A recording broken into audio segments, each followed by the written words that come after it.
gesang goyang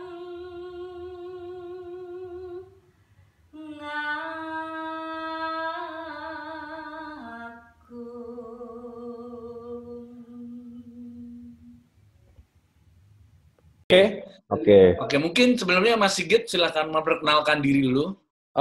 Wah, saya duluan ya. Oke, Ya, selamat malam semuanya. Saya Sigit Lingga. Saya temannya Mas Yuka dan Mas Aji. Kemarin diajak untuk bergabung di Padepokan ini untuk ngobrol-ngobrol, bercerita mengenai apa yang saya ketahui, yang saya pernah dengar mengenai beberapa hal tentang Bung Karno. Spesifik mengenai, kalau nggak salah, coba saya lihat ya, internasionalisme ya, kebangsaan. Pancasila terutama ya. Pancasila, iya. Kira-kira begitu. Saya di Yayasan Bung Karno sebagai Kepala Divisi Program. Tugas saya memastikan untuk membuat hasil dari penelitian dan kajian dari divisi penelitian dan pengembangan di Yayasan Bung Karno yang meliputi bidang-bidang politik, sosial, ekonomi, dan kebudayaan. Jadi saya sendiri bukan seorang sejarawan, saya latar belakang sebagai bersekolah di ilmu komunikasi, media. Jadi saya coba untuk menyampaikan apa yang saya dengar. Tidak untuk berteori atau memperkenalkan teori-teori yang mungkin teman-teman juga sudah pernah dengar dari apa yang disampaikan oleh Bung Karno. Tapi cerita-cerita di balik apa yang saya telusuri melalui arsip-arsip yang dikaji dan diteliti oleh para senior-senior kami di Yayasan Bung Karno. Gitu kira-kira. Terima kasih Mas Sigit. Sedikit perkenalannya. Mungkin Mas Bagio juga mau memperkenalkan diri. Monggo. Mungkin dari Mas Langit. Monggo Mas Bagio, di-unmute dulu. Halo Om Bab. Halo. Oke. Selamat malam, salam rahayu untuk semuanya. Saya Bagio dari mewakili Padepokan Kopi Rempah, tempat nongkrong sambil minum kopi rempah di Yado. Ini kebetulan saya diminta, jadi sebetulnya kepinginnya jadi pendengar aja, tapi kok diminta jadi narasumber juga. Saya sebenarnya lebih ke pencinta budaya dan saya seorang penghayat kepercayaan terhadap Tuhan Yang Maha Esa. Terima kasih teman-teman yang sudah mau bergabung. Mari kita ngobrol-ngobrol kegayengan ya. Ya mungkin teman-teman juga bisa saling memperkenalkan diri melalui chat. Jadi kalau kita kenalin semuanya ada 25, nanti akan lama, bisa 2 jam. Jadi bisa di chat, silahkan memperkenalkan diri, monggo silahkan, jadi bisa di chatnya. Jadi kita langsung aja, karena menyambut bulan Pancasila, kemarin kita sempat ngobrol-ngobrol, ngomongin apa ini? Gitu. Kebetulan Mas Sigit sempat juga di grup lain ngomongin tentang penataran P4, jadi kayaknya pas banget kita ngomongin Pancasila. Dan Mas Yuka, ya sudah bikin sedikit narasi, mungkin bisa saya bacakan juga. Itu dalam satu pidatonya, Bung Karno pernah menyatakan tentang konsepsi nasionalisme Indonesia. Nasionalisme Indonesia harus berada di dalam taman sarinya internasionalisme. Dan taman sari internasionalisme itu sejatinya adalah kemanusiaan. Dari sini kita dapat menyimpulkan bahwa nasionalisme Indonesia sebenarnya tidak merujuk pada semangat bela bangsa yang patriotik, yang membayangkan Indonesia sebagai entitas dalam ancaman, melainkan dalam sebuah ekspresi kemanusiaan. Ekspresi kemanusiaan ini sejatinya adalah persaudaraan dan persatuan yang dimanifestasikan dalam wujud gotong royong. Dengan model baru inilah, mungkin Soekarno membayangkan bahwa kolonialisme dan imperialisme yang pada masa itu merupakan instrumen dari tatanan peradaban Barat yang eksploitatif, ekstraktif, dan bias rasionalitas dapat perlahan-lahan didekonstruksi menjadi tatanan baru yang semangatnya memanusiakan manusia.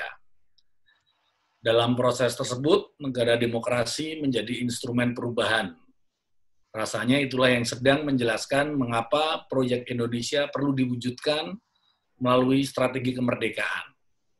Dan narasi anti-imperialisme diteriakkan ke seluruh dunia.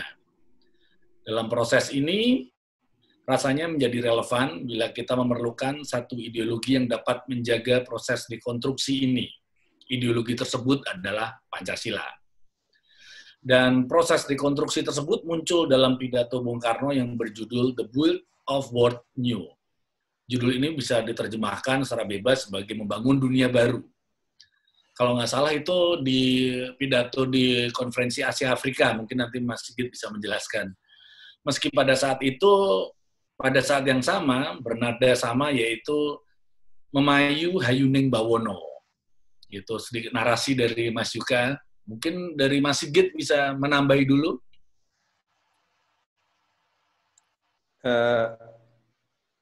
Menambahi untuk ini ya, yang tadi yang pertanyaan untuk saya itu ya, perspektif kemanusiaan ya. Ya, perspektif memang, kemanusiaan ya. Ya, Bung Karno seperti banyak teman-teman juga sudah tahu, saya rasa. Tapi mungkin tidak dari setiap dari kita sudah membaca teks lahirnya Pancasila tanggal 1 Juni 45. Kalau boleh, ada yang sudah baca secara menyeluruh. Mbak Sari sudah membaca, ya. Berarti kalau boleh yang belum membaca nanti bisa di browsing. Itu ada PDF-nya di internet. Artinya teks tersebut menjadi awal dari apa yang saya akan sampaikan pada hari ini. Bahwa di dalam teks pidato lahir Pancasila yang disampaikan Bung Karno secara langsung tanpa teks itu buat saya adalah sebuah narasi yang sangat indah, begitu luar biasanya. Sampai hari ini kalau saya membaca 2, 3, 4 kali lagi itu masih merinding rasanya. Karena yang disampaikan dia ya buat saya kalau dari sisi kemanusiaan ya itu adanya dari sebuah rasa perjuangan dari seorang manusia yang membebaskan dirinya dari belenggu penjajahan dan yang berpuluh tahun dia rasakan gitu. Tetapi kemudian untuk keluar dari situ tapi tidak untuk menjadi seorang kayak jagoan ya untuk kemudian melibas semua lawan-lawannya. Tapi dia kembali memperkenalkan sebuah pemikiran baru tentang betapa pentingnya kemanusiaan bagi keharmonisan di antara para bangsa-bangsa di dunia. Dan itu juga berlangsung bersamaan dengan upaya Bung Karno dan kawan-kawan, the founding fathers and mothers of Indonesia di bulan Agustus 1945, yang mana mereka menyatakan untuk mendirikan sebuah bangsa di atas segala perbedaan adat, suku, dan latar belakang sosial yang ada di Nusantara pada waktu itu. Jadi, saya rasa ya itu yang paling penting, yang lebih pas sebetulnya kita membaca kembali teks tersebut, diperkenalkan bagaimana dia meramu itu semua, lalu dia juga menyatakan bahwa Pancasila yang saya sebutkan di sini, yang saya dapatkan namanya dari seorang ahli bahasa, itu menggambarkan watak daripada bangsa yang dia ingin bangun, watak yang datang dari berbagai suku, berbagai komunitas yang ada di Nusantara pada waktu itu. Akar-akar itu tercermin di dalam sila-sila yang ada di dalam Pancasila. Dan ya kita tahu sila pertama, kedua, ketiga, dan seterusnya. Kira-kira sebetulnya singkat itu, apakah saya perlu memberikan penjelasan yang lebih lanjut? Saya rasa karena ini adalah hal yang sangat umum, tapi spesifik saya katakan tadi, rasa atau yang dia ungkapkan di dalam pagi tersebut di tanggal 1 Juni, itu adalah rasa seorang yang terjajah, yang ingin membebaskan diri dengan sebuah cita-cita yang dilandaskan atas kemanusiaan, itu kira-kira. Ya. Itu di tanggal 1 Juni di rapat BPUPKI ya berarti, Mas? BPUPK tepatnya, karena BPUPK, BPUPKI karena Dokuritsu Zumbicho Sakai itu tidak mengatakan Indonesia di situ, jadi saya mengatakan Badan Penyelidik Persiapan Usaha Kemerdekaan. Itu pertama kali Pancasila ya diutarakan oleh Bung Karno. Nah, berarti kalau bisa dikatakan nasionalisme dalam hal ini adalah berdasarkan nasionalisme yang menitik beratkan pada kemanusiaan ya. Kemanusiaan. Kemanusiaan, tepat sekali. Ya. Karena kalau kita ngomongin Pancasila, terutama saat ini kita, malam ini kita akan ngomongin terutama di sila kedua. Karena kalau sila pertama kita omongin, bisa jadi kayak rapat waktu itu aja, Founding Father kayaknya menyelesaikan tentang sila pertama aja nggak selesai-selesai lama, Mas ya? Ya itu ada cerita yang memang kemudian mungkin Mas Haji juga pernah dengar, kita pernah cerita tentang Panitia 9 yang dibentuk di antara sidang-sidang BPUPK yang dibentuk secara ad hoc 9 orang untuk memecahkan kebuntuan daripada, yaitu tadi salah satunya penetapan dasar, apa dasar negara kita? Islamkah? Atau monarki kah? Atau apa? Gitu kira-kira. Ya. Jadi memang kemanusiaan ini bisa dikatakan memang dasar dari nasionalisme Indonesia ya. Saya rasa itu ada soul-nya ya. Soul-nya itu ya. Sila kedua, karena Bung Karno pernah bilang juga bahwa dari 5 sila itu bisa diperas lagi menjadi 3 kan, kemudian diperas lagi menjadi 1. Ya. Nah, nanti kita bicarain yang 1 itu apa, Mas? Gotong royong, Mas. Gotong royong. Karena minggu lalu kita bicara juga bahwa kayaknya kunci, terutama kalau minggu lalu kita bicara tentang pandemi dan pagebluk ini, garis besarnya kemarin kita ketemu gotong royong. Dan malam ini ternyata dari ke-5 sila itu ketika diperas menjadi 1, yaitu gotong royong, Mas. Betul, Mas. Asik. Luar biasa sih ya. Oke, berikutnya nih, saya akan nanya ke Mas Bagio mungkin.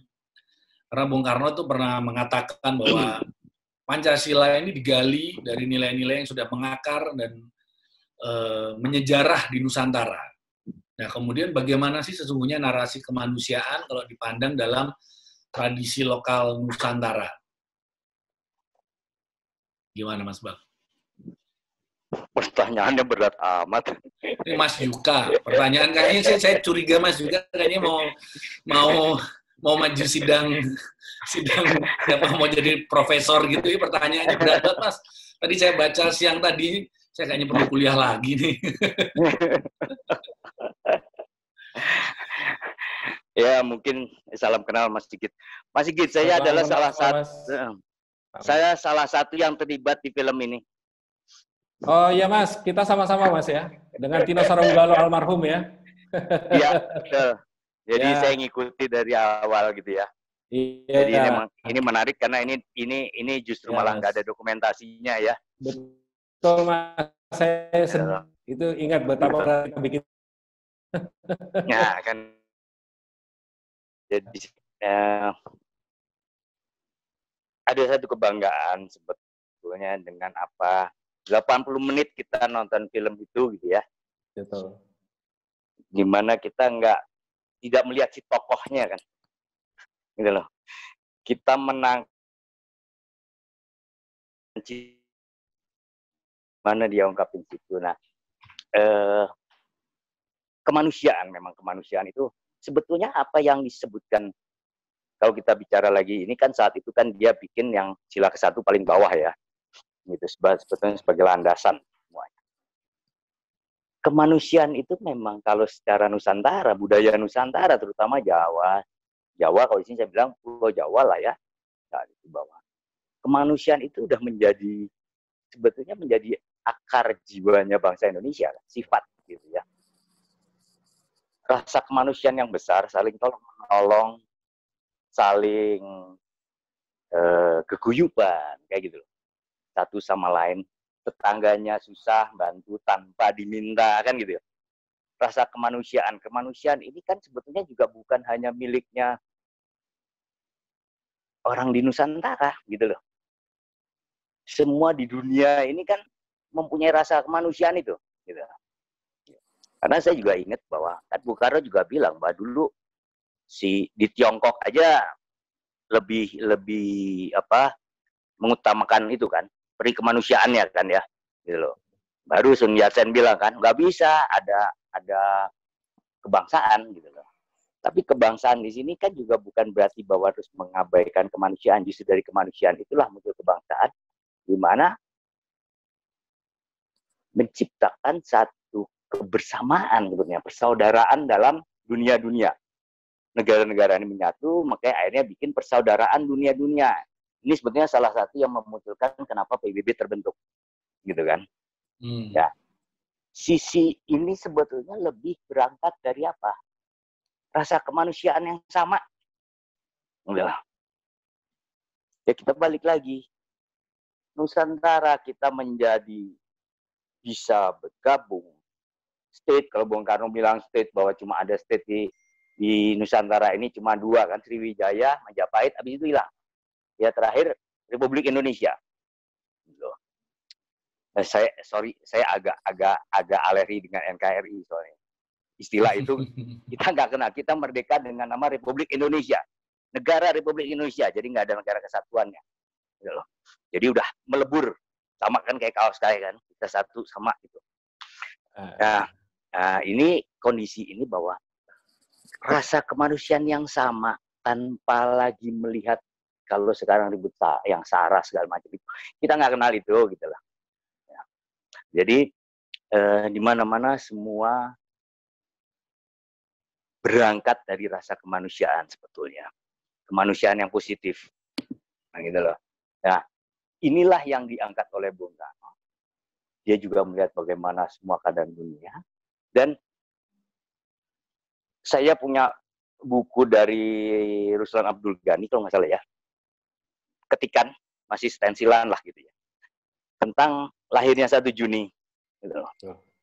Ya, Bung Karno itu cuma meneng, ya, diem di halaman, nggak tidur terus terang. Dia tidak menulis sebetulnya konsep pidatonya. Betul. Dia pagi-pagi cuma bilang ke Bufat, Bufat kamu harus ikut saya, gitu loh. Kamu harus dengerin pidato saya di BPUPK ya. Nah di sana, di saat itulah dia tiba-tiba berbicara tanpa teks kan gitu loh. Ya, itu kehebatan dia kan selalu gitu. Tanpa teks mengalir aja. Dia munculkan tentang di sini dia terdorong oleh rasa kemanusiaannya dia. Gitu. Di dalam pidato itu kan dia bilang juga, nggak ada negara India, nggak ada negara ini. Semua itu kan sebetulnya bangkit, semua dipersatukan. Harus ada. Kebangsaannya muncul. Tapi semua apa? Dengan rasa kemanusiaan yang sama. Nah, supaya semua bisa bergandeng tangan, membangun bangsa ini, dunia ini menjadi sesuatu yang indah, lebih baik, gitu. Nah itu, mungkin dari saya itu dulu. Ya. Terima kasih. Oh, terima kasih Mas Bak. Mungkin ada teman-teman yang mau menanggapi mungkin tentang Pancasila seperti yang tadi saya tanyakan ke Mas Sigit juga, ataupun ke Mas Bak sama. Jadi mungkin perspektif kemanusiaan dalam Pancasila, ataupun juga tentang nilai-nilai kemanusiaan atau nilai-nilai Pancasila yang digali dari sesuatu yang sudah mengakar di Nusantara. Mungkin ada teman-teman yang ingin menanggapi, monggo bisa silahkan langsung saja, mungkin di chat dulu, kemudian nanti akan diaktifkan oleh Mas Ito, monggo silahkan yang pengen menanggapi, monggo Mas. Mungkin Mbak Sari mau nanggepin, Mas Bri atau Mas Arif, Kang Budi, monggo silahkan.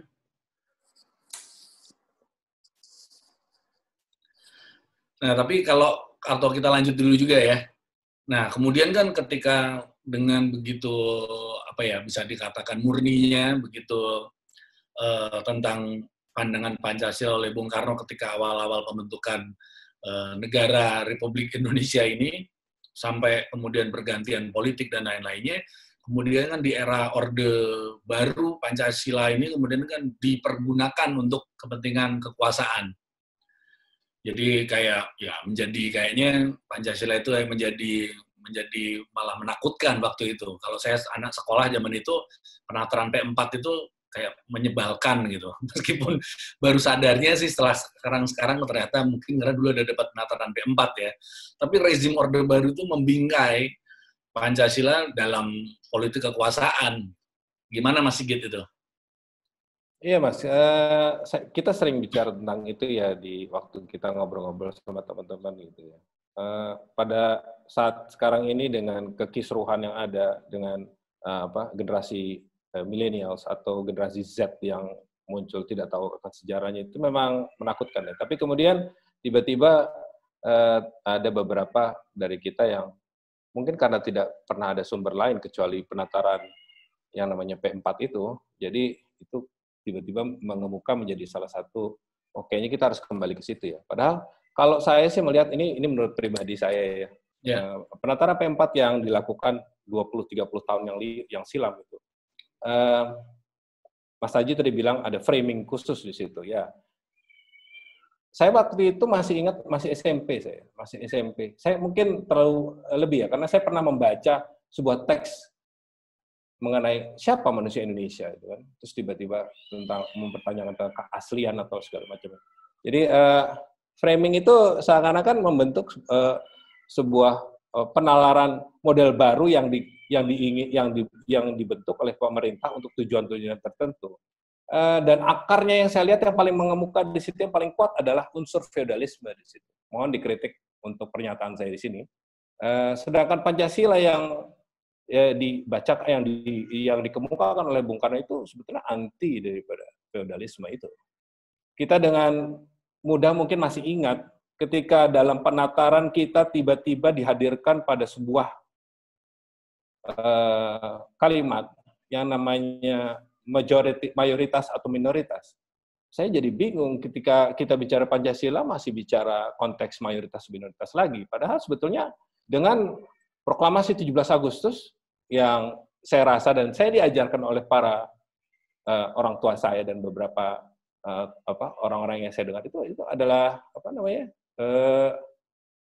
ya sesuatu yang bukan yang diartikan seperti ya mayoritas minoritas menjadi tidak ada, bahwa Indonesia yang akan lahir di tanggal 17 Agustus itu adalah sebuah entitas baru yang meniadakan perbedaan suku-suku di antaranya, tetapi kemudian itu adalah menjadi sebuah bangsa yang tidak mengenal lagi siapa yang lebih banyak, siapa yang lebih sedikit, atau siapa yang agama apa yang lebih banyak, agama mana yang minoritas, kira-kira seperti itu ya. Jadi ada akar feodalisme di situ sebagai framingnya, yang saya rasa tujuannya pada waktu mungkin ya saya lihat ya tujuannya itu pada waktu itu adalah untuk melanggengkan sebuah kekuasaan yang memang dibentuk di-create sedemikian rupa untuk kebutuhan-kebutuhan yang sama sekali lain daripada apa yang dicita-citakan oleh para pendiri bangsa kita, Bapak Ibu bangsa kita. Kira-kira begitu singkatnya. Ya, karena kemudian Pancasila kayak kehilangan rasa kemanusiaannya ya, padahal kan salah satu intinya itu kan di kemanusiaan kan gitu. Nah, gimana Mas Sigit? Saya tambah sedikit ya mungkin ya, ini untuk mengingatkan kembali karena ini saya agak ada kekhawatiran nih. Kita kayaknya mungkin akan kembali ke corak-corak yang lama di mana pendidikan sekejejaran kita atau Pancasila khususnya itu akan diadakan metodenya hampir seperti P4 di mana sifatnya indoktrinasi ya. Saya melihat itu, makanya waktu itu saya tambahkan waktu kita sekolah waktu itu kan. Salah satu dari aspek P4 itu kalau nggak salah kita juga mengikuti upacara bendera yang sampai hari ini juga masih dirasakan masih ada ya, dan misalkan itu salah satu formula yang cukup cespleng katanya pemerintah pada waktu itu. Menurut saya sesuatu yang salah kaprah sebetulnya. Anak-anak kita tidak kembali mengerti mengenai Pancasila ketika dia mengikuti upacara bendera gitu loh. Rasa itu tidak akan muncul di situ. Saya lihat memang rada-rada fasis ya. Ketika kita harus upacara atau apa, saya juga nggak yakin waktu zaman Bung Karno juga ada perayaan peringatan Hari Pancasila dengan upacara bendera pada waktu itu. tapi lebih kepada diadakannya sebuah percakapan di masing-masing sekolah. Saya ingat beberapa yang disampaikan oleh ayah saya yang kebetulan berkuliah di Universitas Parahyangan, angkatan pertama di tahun 60-an. Apa yang dilakukan di tanggal 1 Juni pada waktu itu adalah ya mahasiswa berkumpul bersama untuk bercakap-cakap mengenai Pancasila. Pancasila itu buat ayah saya adalah sebuah percakapan, sebuah sharing, saling berbagi mengenai rasa mereka untuk menjadi seorang Indonesia. Nah, itulah yang sebetulnya mungkin perlu kita lakukan lebih baik daripada upacara atau sistem penataran yang memakan waktu berjam-jam, disodori berhari-hari, malah seminggu, Mas. Lalu suruh dihafalkan. 2 minggu ya. Seminggu kalau SMA. Ya, kayak gitulah kira-kira. Ya, ini ya gitu. Itulah kira-kira. Ini ada dari Mbak Sari. Kalau kata Papa, Pancasila sebelum Bung Karno gali itu sudah ada. Sedulur papat limo pancer. Pancernya adalah Gusti sila pertama. Aku ya manggut-manggut aja. Nah, mungkin Mbak Sari mau nambahin atau mungkin Mas Bak akan menanggapin? Ya, saya tadi juga baca tuh. Ya. Ya, itu kalau ilmu Jawa kan gota gate gato ya. Tapi ya sama orang yang sepuh yang salah satu saya anggap saya lah, Pak Ade saya lah, gitu kan. Nah, iya bisa aja kalau mau dibikin gota gate gato seperti itu. Tetapi ini sangat berbeda dengan dulur papat kali mau pancer itu berbeda sekali. Yang jelas tadi kayak Mas Sigit bilang di P4 segala macam, terus bapaknya ngalami bagaimana Pancasila itu menjadi bahan diskusi, ngobrol, gitu kan? Karena ingin mengaplikasikan itu dalam kehidupan sehari-hari kan. Nah, jadi satu hal yang memang balik lagi apa?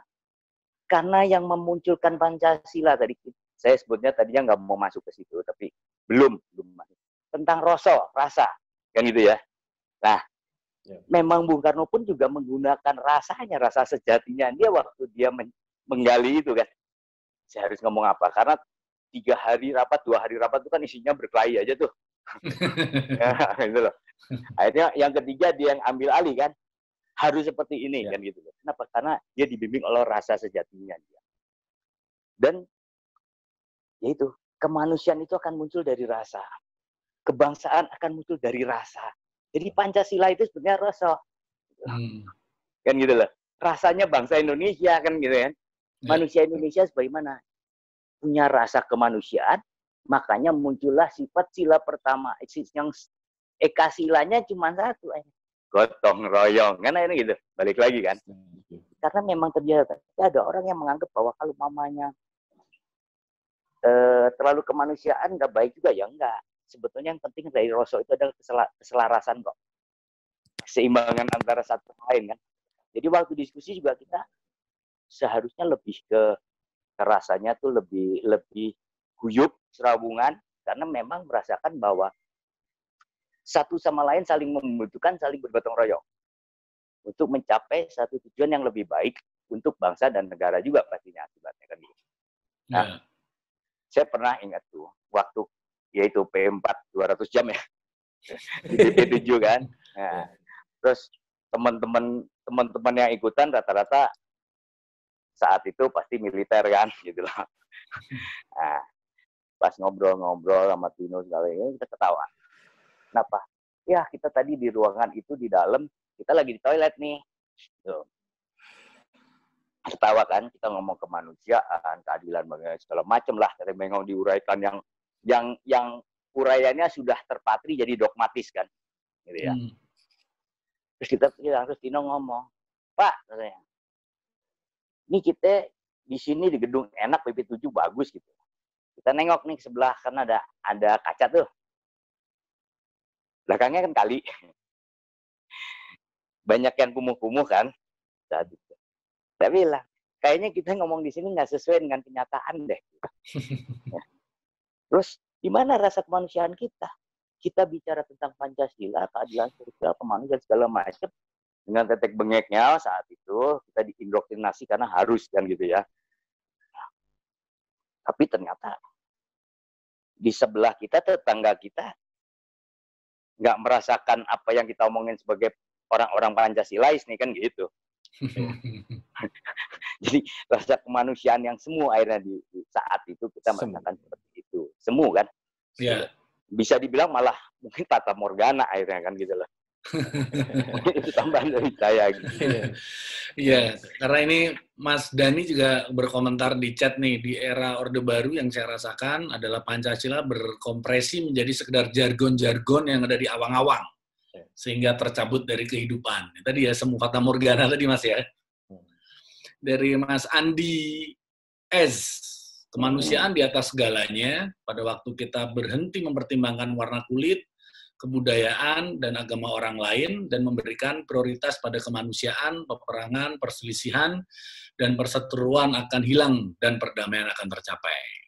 Ya, apalagi mungkin kita juga tahu kondisi di Amerika, negara yang menyebut negara adik kuasa ini sekarang sedang sedang bergejolak gitu. Terutama ini juga pasti juga masalah kemanusiaan kan sebenarnya. Yang terjadi di sana sebenarnya kalau kita lihat kemanusiaan karena ada diskriminasi, dan mereka yang Amerika yang sering keluar-keluar menuduh kita adalah bangsa yang selalu melanggar HAM dan lain-lainnya, ternyata ya mereka yang sedang menuai apa yang sering mereka omongkan sekarang. Mungkin ada teman-teman yang mau menanggapi, monggo silahkan, bisa mungkin ngomong di chat dulu, kemudian nanti akan atau langsung di unmute, silahkan monggo, siapa?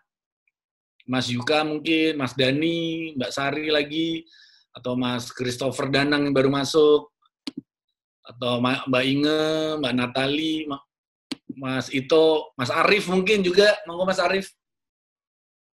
Ya, halo. Ya. Ya, kedengeran nggak? Kedengeran. Silahkan Mas Arif. Ya, memang yang Mas Sigit sampaikan tentang milenial, generasi Z. Saya juga punya keprihatinan yang sama tentang bagaimana Pancasila ini terwariskan kepada mereka melalui pendidikan-pendidikan yang mereka peroleh di sekolah-sekolah. Apakah itu elementary atau pendidikan menengah. Apalagi kalau mereka sudah, bersekolah di sekolah-sekolah beragama yang mungkin banyak nilai-nilai yang secara offline ternyata agak tidak sejalan dengan Pancasila.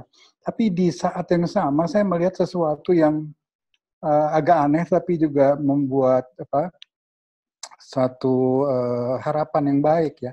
Mungkin secara naratif verbal mereka tidak cukup dalam kacamata kita yang pernah ikut P4 barangkali tidak cukup terbekali dengan Pancasila, tapi saya lihat dalam prakteknya.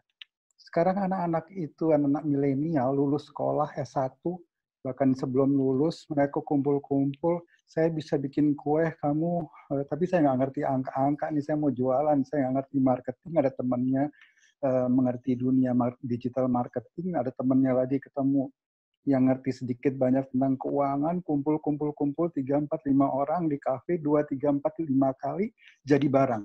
Saya pikir lebih early on, mereka sudah mengamalkan gotong royong itu, gitu ya. Dan tinggal kita beri judul aja, ya, bahwa dari konsepsi saja mereka udah gotong royong. Dari konsepsi saja sudah ada perbedaan dengan baby boomers misalnya. Baby boomers ingat, oke, gue kerja, gue cari pengalaman buat diri gue sendiri, nanti gue kerja sendiri, gue maju, and then I'm becoming a true capitalist. Dan itulah nilai mereka. Nah, saya pikir mereka ini, kalau dikatakan pewarisan Pancasila menjadi sebuah tantangan atau problematika, barangkali kita bisa lihat dari perspektifnya agak berbeda. Kita tinggal poles, kita beri label, apa yang mereka kerjakan itu, mana sih nilai-nilai Pancasilaisnya, gitu kan. Nah, kemudian sedikit aja satu, karena saya juga di bidang pendidikan, saya tuh agak gatel gitu ya, kalau urusan, saya melihat sosok Bung Karno itu seperti Leonardo da Vinci, ya, seperti Michelangelo gitu ya, otak kiri, otak kanannya bergerak bersamaan dengan sangat baik. Sebagai seorang penggemar seni yang luar biasa dan memahami, di satu sisi beliau juga terlatih secara akademisi sebagai seorang engineer. Nah, hal semacam ini membuat beliau menjadi seorang sosok yang utuh. Nah, kalau hasil buah pemikiran beliau dan juga teman-teman beliau pada saat itu seperti Pancasila ini hanya dimasukkan kepada mata pelajaran kewarganegaraan misalnya atau dikompartementalisasi sebagai sejarah gitu ya. Saya pikir mengecilkan maknanya dan akan mengecilkan peluang untuk memberikan sebuah dampak yang jauh lebih besar.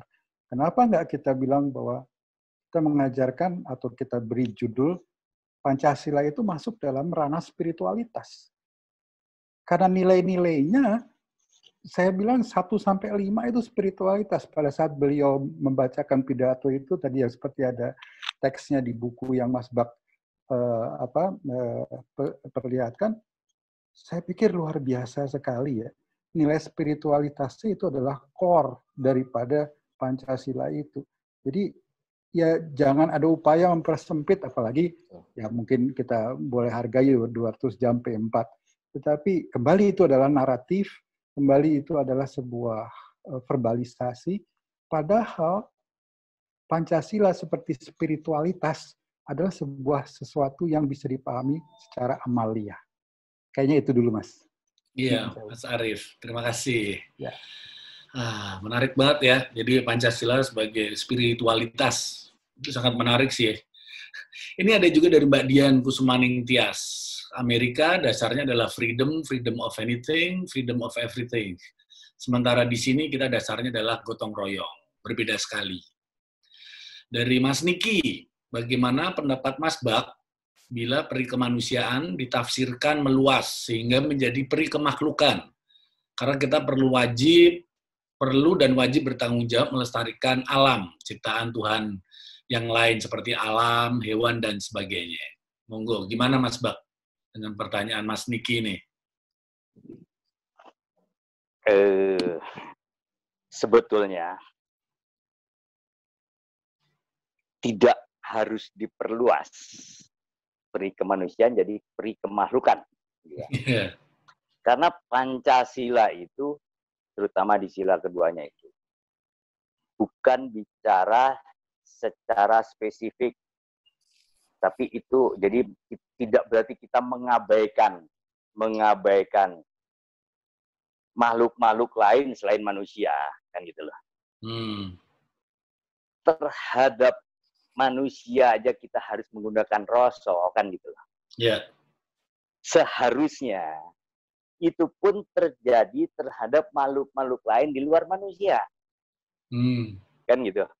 Kenapa? Karena manusia dengan rasanya itu selalu mencari keselarasan dengan alam semesta juga, dengan lingkungannya.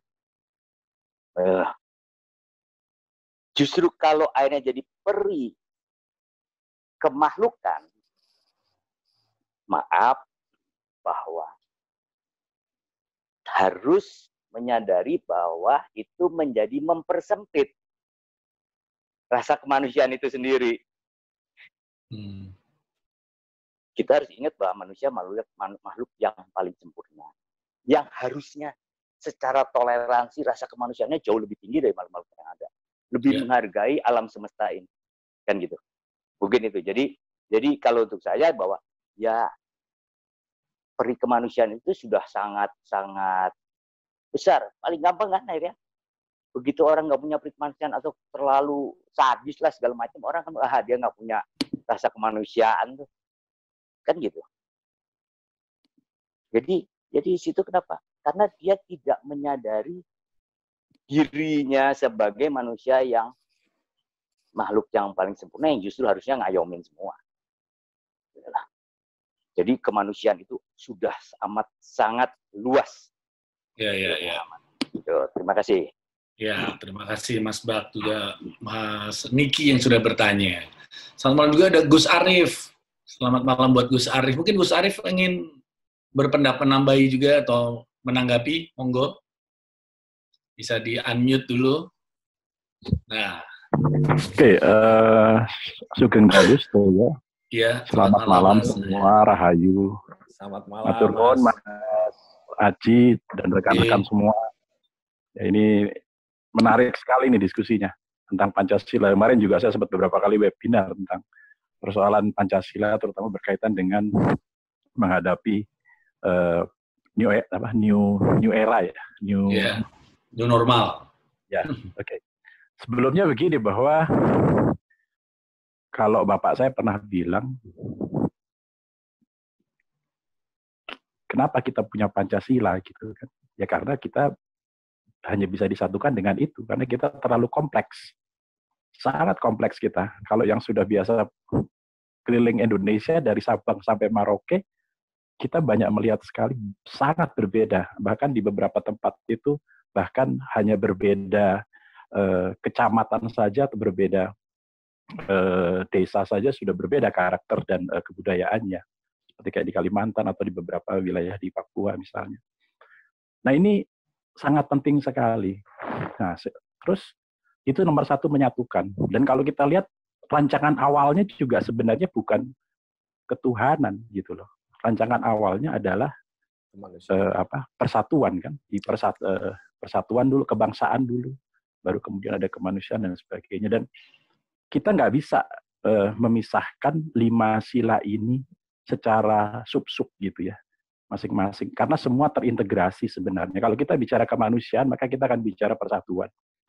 Kalau kita bicara masalah kebangsaan, maka kita juga bicara kemufakatan. Kalau kita bicara ketuhanan, maka kita juga harus bicara berkeadilan. Jadi ini semua terintegrasi, jadi nggak bisa dipreteli satu-satu. Itu yang saya lihat seperti itu. Terus kedua, secara sejarah, kata Pancasila sendiri ada di beberapa kitab, misalnya seperti Negara Kertagama dan di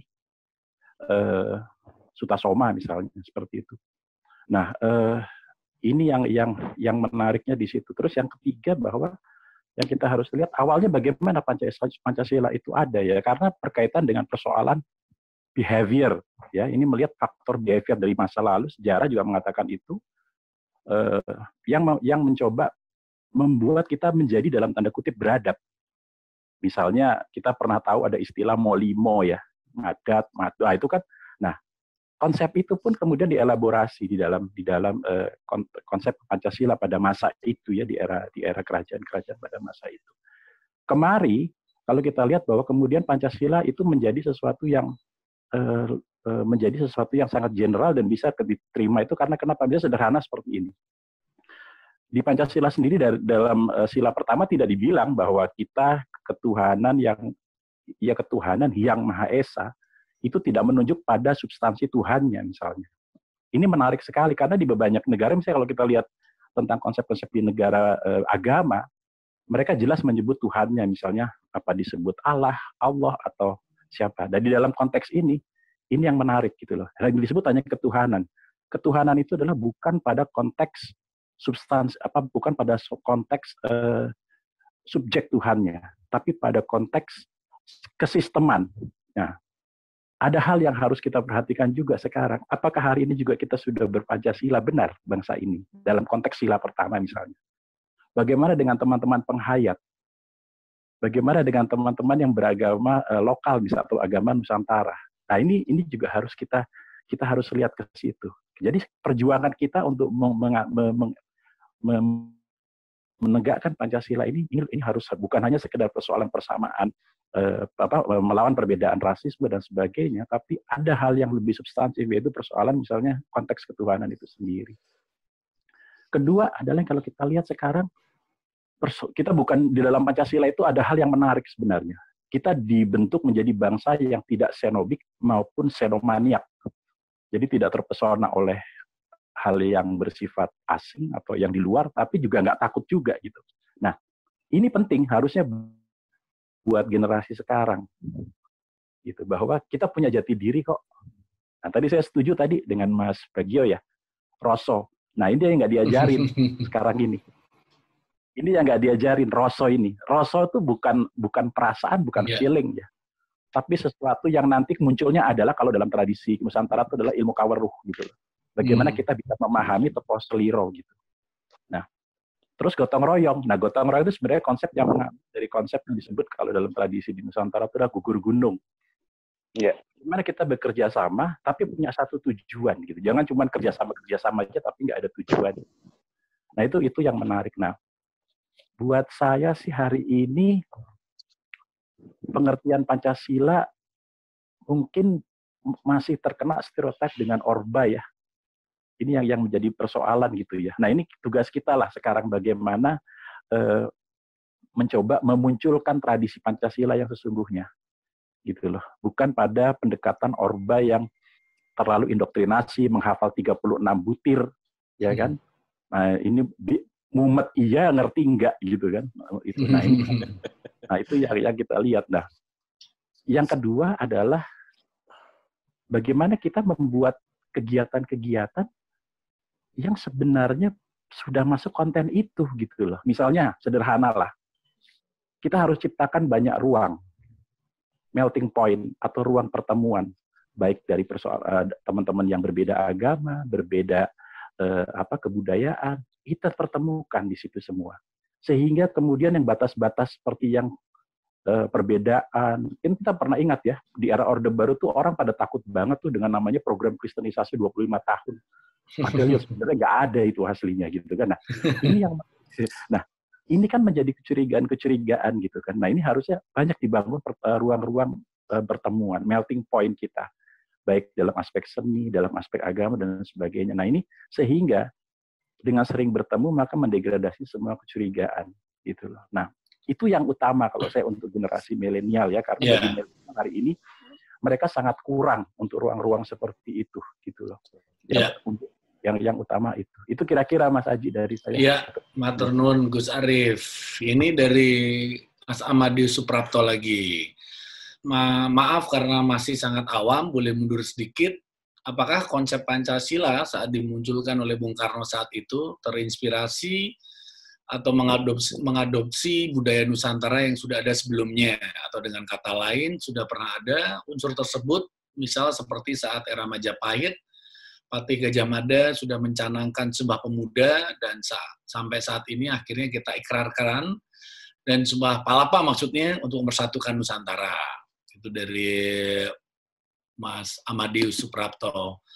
Terus ada juga dari Mbak Sari, kalau bisa merubah Pancasila, halu ini saya, katanya, saya akan merubah urutan sila-silanya. Yang paling bawah menjadi paling atas, karena kalau bisa kita mengamalkan, bukan main mengamalkan 4 sila yang lain, kita pasti sudah menjalankan sila ketuhanan. Ya. Ini juga Mas Dani, saya sepakat dengan Mas Arif Samil, mungkin malah yang harus dipikirkan adalah memasukkan butir-butir Pancasila tersebut ke mata pelajaran yang diajarkan di sekolah. Oke, cukup rame ya, cukup menarik, makin seru misal diskusinya. Meskipun kita sebenarnya lebih fokus ke masalah di sila kedua, terutama kemanusiaan. Karena kalau nanti sila pertama, nanti mungkin bukan berarti kita mengesampingkan sila-sila yang lain, tapi kayaknya akan sangat panjang lagi, dan 2 jam nggak akan cukup kita mau membicarakan semuanya dalam 2 jam ini. Oke, berikutnya, melihat konteks ekonomi politik di masa Perang Dingin, ini nanya ke Mas Sigit, bagaimana strategi kebudayaan Bung Karno dalam mengaktualisasikan kemanusiaan yang digagas dalam pidatonya tersebut. Mungkin bisa Mas Sigit menanggapin pertanyaan susah dari Mas Yuka ini. Ini konteksnya pidato To Build the World Anew di PBB ya? Nah, sebenarnya seperti itu. Oke, To Build the World Anew, atau Bung Karno bilang membangun dunia yang baru, terlepas dari penghisapan manusia atas manusia, penjajahan ras atas ras, dan sebagainya. Ya, inti dari pidato tersebut, kalau kita boleh, sebetulnya kita harus baca lagi nanti. Karena pidato tersebut durasinya 90 menit, dibacakan dengan bahasa Inggris, dengan teks yang sangat rapih. Jadi, dan setiap paragrafnya itu sangat berarti sekali ya. Tapi memang inti sari dari pidato tersebut benar. dia bicara tentang kebudayaan yang di dalamnya ada unsur kemanusiaan. Jadi Bung Karno menyatakan kepada PBB yang pada waktu itu di persimpangan jalan karena menguatnya konflik antara Barat dan Timur, United States dan Rusia, Uni Soviet waktu itu ya. Uni Soviet, terus sementara itu berlangsung, ada negara-negara yang namanya Asia Afrika yang 15 tahun sebelumnya itu dideklarasikan sebagai sebuah pernyataan kebangkitan dari orang-orang yang terjajah untuk mendapatkan penghidupan yang lebih baik berdasarkan kemanusiaan, tetapi tidak berdasarkan atas semangat untuk melakukan revenge atas itu semua. Dia mengingatkan PBB untuk itu. Dia tidak berusaha untuk menampilkan teorinya kepada Dewan di PBB bahwa kita harus menjadi yang terbaik dan harus dihormati, tidak. Tetapi kemudian dia mengatakan intinya gitu bahwa apa yang kami perjuangkan ini, apa yang bangsa-bangsa di Asia, Afrika dan maupun di Amerika Latin perjuangkan itu, terus terang kami ingatkan kembali bahwa itu didasari oleh pengetahuan kami yang kami dapatkan dari Barat. Konferensi Asia Afrika itu sangat istimewa dibuat Bung Karno tanggal 18 April ya, tahun 55, yang bertepatan dengan 180 tahun Revolusi Amerika. Nah, jadi message itu ya dibangun oleh Bung Karno untuk menyatakan kepada Barat bahwa ini bukan perlawanan terhadap hegemoni Barat ataupun Timur. Tapi ini adalah sebuah suara dari manusia-manusia yang punya harkat dan martabat juga, yang siap ketika mereka terentaskan dari penjajahan atau kemiskinannya, dia pun dapat bersama-sama dengan dunia Barat dan Timur yang sudah lebih maju untuk bersama-sama membangun sebuah tatanan yang lebih baik. Dia percaya kepada sebuah tatanan yang lebih baik yang tidak menghisap satu sama lain, karena di dalam satu kehidupan yang melibatkan begitu banyak manusia dan bangsa-bangsa, tidak mungkin dilakukan semacam pertandingan siapa yang kuat, siapa yang siapa yang menang, siapa yang kalah. Tetapi harmonisasi dari itu semuanya harus diingat bahwa itu adalah esensinya. Gitu. Jadi di pidato itu dia mengingatkan tentang gerakan Asia Afrika yang muncul sebagai gerakan baru, terentaskan. Jadi setelah, kalau saya boleh cerita sedikit, setelah konferensi Asia Afrika itu yang diikuti oleh 60 sekian negara itu, kemudian muncullah negara-negara Asia dan Afrika baru yang merdeka, yang mendapatkan semangat dari konferensi tersebut. Nah, dan kemudian mereka menjadi sebuah bangsa yang merdeka itu untuk bersiap untuk menjalin hubungan dengan lebih baik kepada semua bangsa yang ada di muka bumi, termasuk bangsa yang pernah menjajahnya. Dia mengingatkan apa yang dilakukan oleh bangsa Asia Afrika itu bukanlah sebuah gerakan untuk melawan gerakan Barat atau Timur, tetapi mereka mengingatkan bahwa kita ini merdeka untuk menuju sebuah peradaban yang lebih baik. Yang mana kami dapatkan itu ilmunya dari tuan-tuan semua. Dari manifesto politiknya Timur maupun Declaration of Independence Amerika. Dan dia itu sebutkan ya ada satu paragrafnya itu mengingatkan itu. Jadi maksud dia itu jangan berprasangka buruk terhadap bangsa-bangsa yang baru merdeka ini atau menginginkan kemerdekaannya, karena hakikatnya mereka adalah manusia yang punya harkat dan martabat. Kira-kira simpelnya seperti dulu, Mas. Nanti nambah lagi. To build the world new. Jadi memang benar-benar dilakukan oleh Bung Karno ketika bikin konferensi Asia Afrika itu, Mas ya. Betul. Ya. Nah, kemudian Mas Bak kalau ngomongin to build the world anew dalam tatanan tradisi itu bagaimana, Mas, berarti ya? Berarti kayak sekarang pemerintah sekarang ngomongin new normal gitu.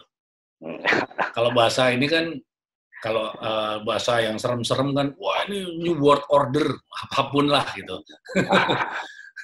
Kalau dalam sudut pandang tradisi atau spiritual gimana Mas Bab? Nah, ini tadi saya juga nyambung dari siapa Gus Arif ya. Ya. Saya sangat setuju tuh Mas. Pancasila kalau untuk penjelasan poin per poin boleh di sila 1, 2, 3 kayak gitu ya. Tetapi di dalam penghayatan 5 itu harus jadi 1.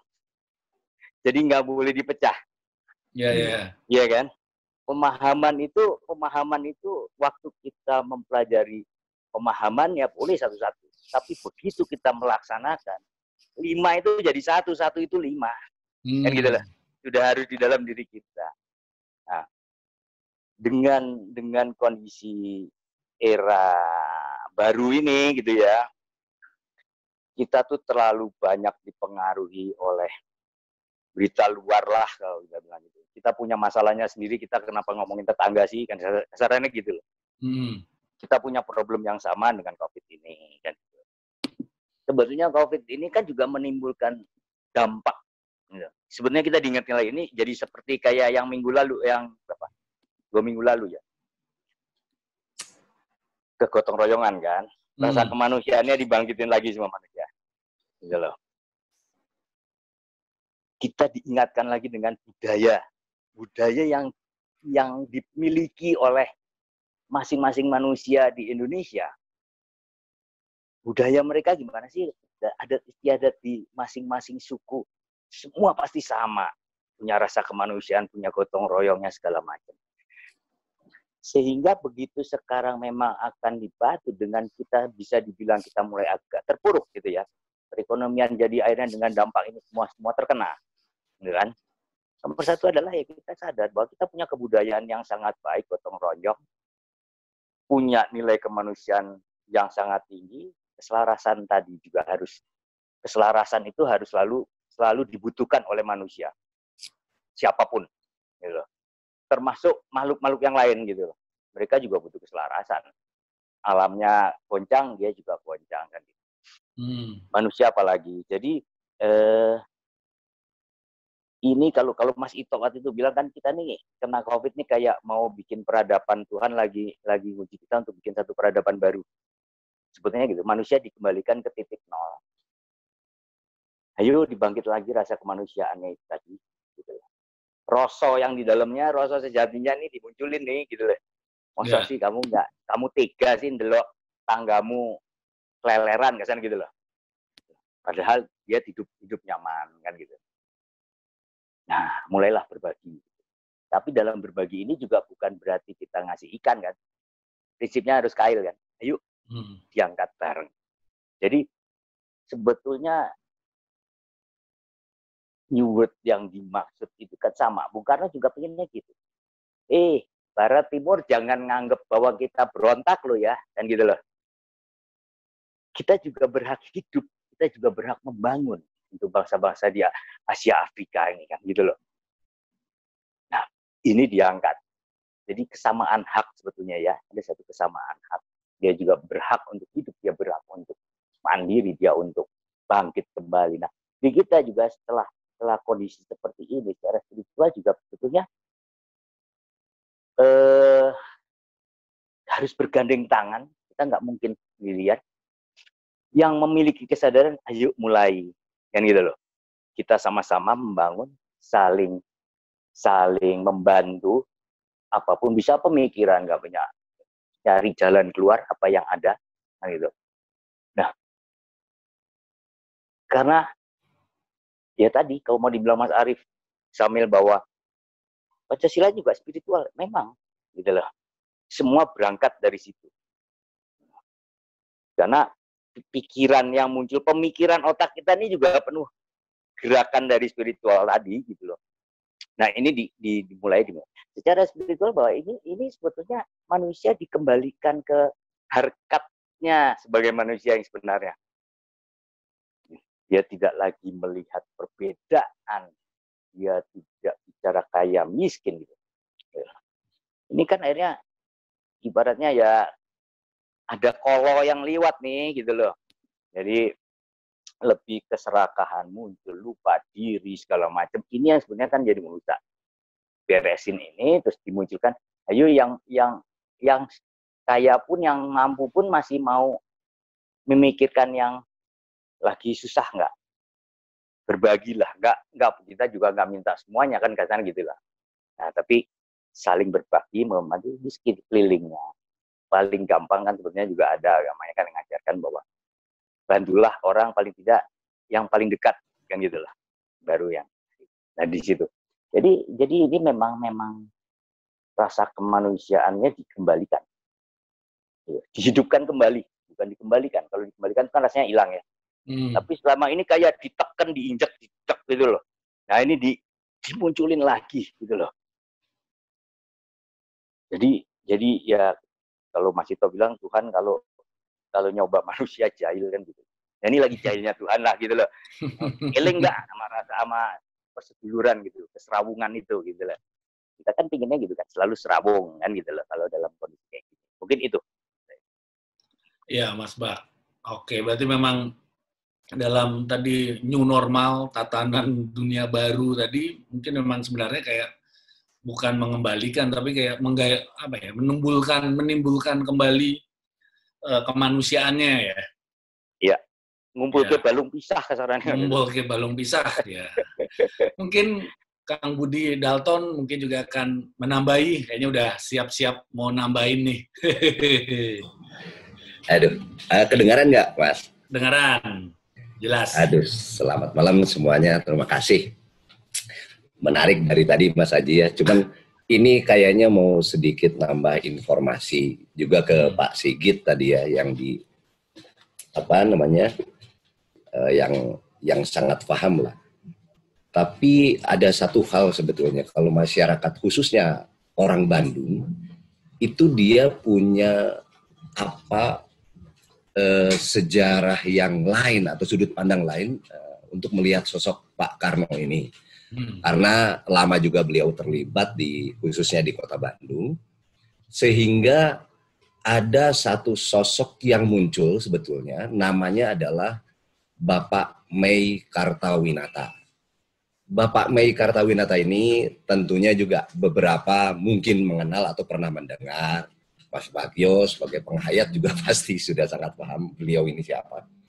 Jadi orang ini memang dari dulu dia khususnya di wilayah Jawa Barat yang meneriakan kebangsaan, lalu humanity atau kemanusiaan dan lain-lain dengan bahasanya dia. Tapi bahasanya dia ini mungkin karena terlalu banyak slang Sundanya, nantinya suka dijuluki sebagai dasar si agama kuring, dasar si agama Pancasila gitu loh, bagi orang-orang yang tidak sependapat. Jadi kebayang tahun 30-an itu sebetulnya kelompok yang sudah tidak sependapat itu sudah ada, gitu. Bukan sekarang aja loh kalau kita ngomong radikalisme atau apapun istilahnya, dari zaman itu aja sudah ada. Pada saat penyepakatan ketuhanan yang Maha Esa ingin diganti keallahan yang Maha Esa, zaman itu aja sudah ada pertentangan itu. Nah, maksud saya Pak Mei Kartawinata ini dia seorang penghayat yang menggali nilai-nilai leluhurnya dengan, kalau orang Sunda tanda kutip yang sama penghayat juga, mereka punya sebuah ajaran yang disebut Pancadria. Pancadria juga isinya itu sama, ketuhanan, kemanusiaan, persatuan itu kahijian, anu bulet dan lain-lain, sama poinnya. Jadi kalau tidak aneh kalau Mas Arief tadi bilang ada di kitab Sutasoma atau Negara Kartagama, kita ini sangat sudah dekat sebetulnya secara kebudayaan dengan apa yang dimaksud dengan Pancasila. Hanya saja mungkin pada saat membangun satu kehidupan berbangsa, nanti di dalam undang-undang itu muncul tujuan dari bangsa tersebut. Kalau kita ngobrol bangsa yang baru lahir itu kan disebutlah bangsa Indonesia. Walaupun kita terdiri dari, kalau sekarang disebutnya etnik gitu ya. Padahal kalau zaman dahulunya mungkin Mas Bagio ya ada yang disebut Wangsa, Nata, Wangsa, dan macam-macam. Ya. Itu aja sebetulnya sudah berbeda. Nah, pada saat kita disatukan, apakah ini sebuah program politik yang ditawarkan?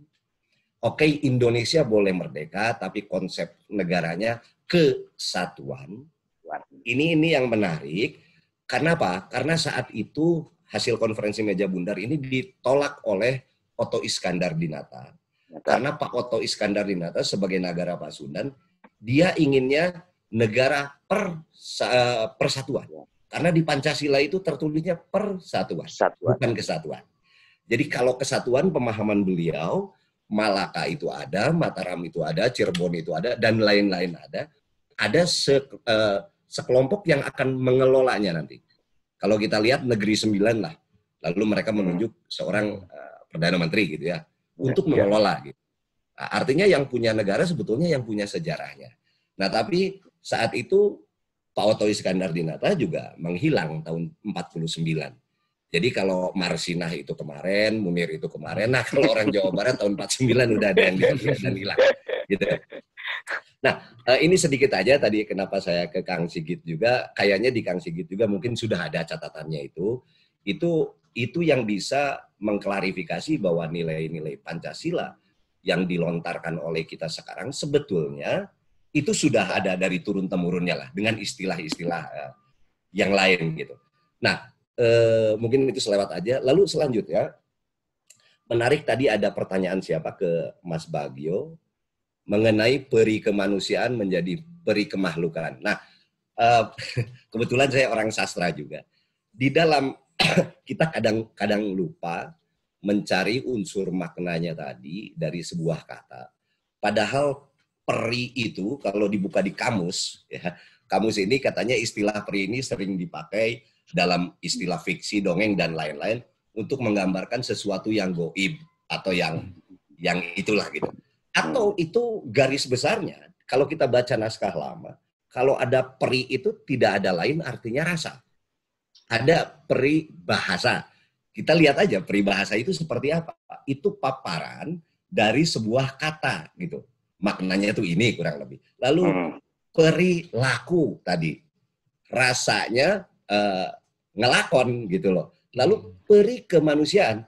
Jadi sebetulnya rasa kemanusiaan tentunya bukan sesama manusia saja, sesama seluruh makhluk hidup. Sebetulnya sudah selesai di kalimat tadi. Lalu ada peri-peri lainnya gitu ya dalam bahasa kita lah. Nah, kalau di dalam bahasa-bahasa yang kita kenal baru tadi ada istilah Pak Karno dengan to build the world new, itu di dalam konteks orang Indonesia mungkin disebutnya Orde Lama itu punya programnya itu. Padahal itu saya pikir sebuah tatanan baru juga zamannya Pak Karno. Lalu zamannya Pak Harto katanya mulai ada yang disebut dengan kata Mas Aji tadi New World Order dan lain-lain. Atau bahasa Indonesianya Orde Baru, ada sebuah perubahan tatanan yang didengungkan oleh pemimpinnya sendiri. Lalu sekarang misalnya kita baru dengar lagi ada narasi baru, New Normal. Sebetulnya ada sebuah kebiasaan yang akan berubah, ada sebuah tradisi yang berubah, disepakati sesuai dengan keadaan. Walaupun kadang-kadang selalu tabrakan dengan tradisi yang sudah lama. Pasti kalau menurut saya. Misal saja, New Normal ini diberlakukan, tiba-tiba kemarin ada saudara-saudara saya yang Muslim gitu kan, mereka sholat Id gitu. Padahal si sholat Idnya itu maknanya adalah silaturahmi. Tapi pada saat selesai si khotib itu bicara, salaman aja udah nggak boleh. Ini saya pikir pada saat ini dinyatakan menjadi satu kata yang disebut New Normal, bagi masyarakat atau umatnya Muslim, malah disebutnya ini tidak normal sebetulnya karena itu waktunya untuk bersilaturahmi, tapi kita punya cara baru. Sehingga saya tidak pernah ingin terjebak dengan kalimat-kalimat yang kata Mas Aji tadi ya, New World Order, New Normal dan lain-lain lah. Kalau di Bandung Mas Aji saya kasih tahu aja, sekarang ada yang baru, namanya New World Rindu Order. Itu baru lagi. Semua orang lagi susah. Nah, sedikit lagi Mas Aji. Kembali lagi, kalau saya setuju sekali dengan apa tadi Kang Arief bilang, bahwa kita memang sudah terlalu jauh ya dengan kalaupun ada yang bilang katanya kita akan mencari jati diri. Jati diri yang mana itu kan sebetulnya kalau kita mau kembali itu ada back azimuth. Ada yang mau kita sepakati dulu, nolnya tuh di mana. Ini pernah saya bicara juga dengan orang lah besar pada saat ngobrol konsep jati diri. Jati diri ini salah satu gambarannya pada saat Pancasila ini bisa diterjemahkan dalam bentuk perilaku sebetulnya. Mas Aji, mohon maaf ya, saya juga sama dengan Mas Aji, punya sertifikat P4. Sama. Tapi saya yakin juga para pemimpin-pemimpin radikalisme itu juga punya. Mereka seangkatan kita kok. Kenal lah orang-orangnya. Artinya sebetulnya kalau hanya bentuknya sebuah program, saya pikir mungkin bukan itu, mungkin ya, mungkin juga. Jadi memang para orang-orang yang berwenang di atas untuk melahirkan regulasi perlu melibatkan, kalau saya, dengan orang-orang tanda kutip lama. Orang lama ini yang masih dengan bahasanya Mas Bagio tadi selalu kita ini diasingkan dengan istilah gutak-gatik, gatuk atau kata Sunda itu cocokologi atau gedug dan lain-lain. Padahal memang metodologinya seperti itu karena zaman itu belum ada istilah ilmiah gitu ya. Saya pernah, ini pengalaman pribadi Mas Bagio, Budi itu kalau diundang di seminar dimanapun tidak ada yang menolak tentang pernyataan saya. Hanya satu hal katanya Kang Budi, kamu itu pakai ilmu gedug katanya. Gedug itu kalau orang Wetan ya gadok lah gitu ya. Saya bilang begini, saya ada pengalaman, bapak saya itu suka ngomong, Budi kamu jangan ngobrol sama si itu. Kenapa? Sok tara ngagedug, suka enggak ngegedug. Ngegedug itu enggak nyambung. Artinya kalau ilmu gedug, ya ilmu nyambung. Kalau zaman sekarang itu jenengnya ilmiah. Dengan itu belum ada istilah itu. Jangan benci juga lah orang yang menjuluki itu, tapi ternyata nilai-nilainya akan lebih logis pada saat kita laksanakan gitu loh. Ngelakon gitu. Yang menarik terakhir dari saya, yang menarik tadi Mas Bagio juga ngomong mengenai budayana. Memang ini salah satu materi dulu yang pernah saya sampaikan juga kepada para sejarawan khususnya, untuk memperlihatkan kalau budaya itu asal katanya dari bahasa kita atau bahasa kita lama. Saya minta data atau faktanya. Apakah ada di lontar, apakah ada di batu, apakah ada di mana. Kalau ini budaya, ini bahasa lama. Ternyata tidak ada Mas Aji yang menarik. Yang ada itu budayana. Tadi diberitakan sama Mas Bagio. Karena ternyata budayana ini ada dua kata. Yana ini artinya ajaran, Buddha ini pekerti atau perilaku. Maka budayana itu ajaran berperilaku. Jadi sebetulnya apa bedanya ajaran berperilaku dengan Pancasila, dengan Pancadria, dengan Mula Sarwastiwa dan Nikaya atau apapun istilah-istilah zaman dulu gitu. Seperti halnya tadi, tiba-tiba kita terjebak dengan kata peri. Ada istilah salah satu di Indonesia namanya peristiwa. Stiwa itu artinya kehidupan. Perinya itu rasa. Jadi rasa kehidupan. Masih itu juga sebetulnya. Yang kita kadang-kadang terjebak di istilahnya itu. Padahal maksud orang tua kita udah benar gitu loh. Nah, saya hanya sedikit menambahkan aja sebetulnya Mas Aji dari sekian yang panjang tadi. Ada satu hal mungkin yang bisa kita cermati di sini mengenai Mei Kartawinata. Ada pertanyaan yang menarik dulu dari Profesor Haryono dari BPIP. Kang Budi, kalau Mei Kartawinata ini dia tokoh, dia orang top, dia adalah orang yang menelurkan nilai-nilai yang memberikan masukan kepada Pak Karno. Kenapa? Karena Ibu Inggit Garnasi ini bersepupu dengan istrinya Bapak Mei Kartawinata. Sehingga ada kedekatan di Kota Bandung khususnya, di Jalan Kebonjati. Nah, mana buktinya? Atau kok saya nggak pernah baca? Coba Pak cari aja di Google sedikit. Waktu dia baca semua, oh ternyata dia salah satu yang mengusulkan kepercayaan itu adalah sebuah agama ya. Nah, kurang lebih apabila orang ini diangkat menjadi tokoh nasional ya pasti ada kelompok yang tidak ingin juga. Kembalilah ke sana terlibat. Tapi orang Sundanya sendiri juga tidak ingin memperjuangkan itu. Yang jelas nilai-nilai itu saya yakin masih ada. Mudah-mudahan di Jawa Barat masih ada. Saya ingat zaman kecil foto beliau dengan Pancadria atau Pancasila itu dengan judul Laksana No Pancasila, Mas Bagio ya, itu selalu ada di betul. Ya. Di mana. Sehingga itu sudah menjadi perilaku. Mungkin kalau kata orang Sunda disebutnya nyunda, ramah tamah dan lain-lain. Maka dari itu tidak aneh apabila Jawa Barat menjadi salah satu target yang akan dihancurkan oleh entah siapa. Yang saya tahu kelompok radikal juga terbesar di Jawa Barat lah gitu ya, besar di Pakidulan gitu. Begitu aja mungkin sedikit pengantarnya dari saya, tambahannya. Terima kasih semuanya. Terima kasih Kang Budi, seru banget ternyata ya. Jadi tahu tentang Budayana. Sebelumnya sempat denger-denger aja, tapi kemudian mulai dijelaskan. Dan ada tentang Pak Meikarta. Siapa Pak Meikarta? Siapa Mas? Winata. Meikarta Winata. Iya. Mungkin Mas Sigit mau nambahin? Ya, dengan segala hormat untuk orang Sunda ya, Meikarta Winata, yang pernah bertemu juga dengan Raden Sosrokartono di suatu hari. Memang beliau-beliau itu banyak menginspirasi Bung Karno. Dan spesifik mengenai Bapak Meikarta Winata. Jadi kalau kita kembali membaca teks daripada pidato lahir Pancasila, di alinea keberapa saya lupa, itu menjelaskan bagaimana Bung Karno. Saya kutip ya sedikit kalau tidak salah. Saya bertanya kepada salah seorang ahli bahasa, apa yang sebaiknya diberikan sebuah nama untuk kelima nilai tersebut. Pancasila, orang tersebut adalah Meikarta Winata. Jadi kalau mungkin di generasi kami pernah mendengar bahwa istilah itu datang dari Mr. Indirect dan Muhammad Yamin, hari ini saya memberikan pernyataan bahwa yang dimaksud Bung Karno, seorang ahli bahasa tersebut adalah Meikarta Winata. Ya. Kira-kira begitu. Ya.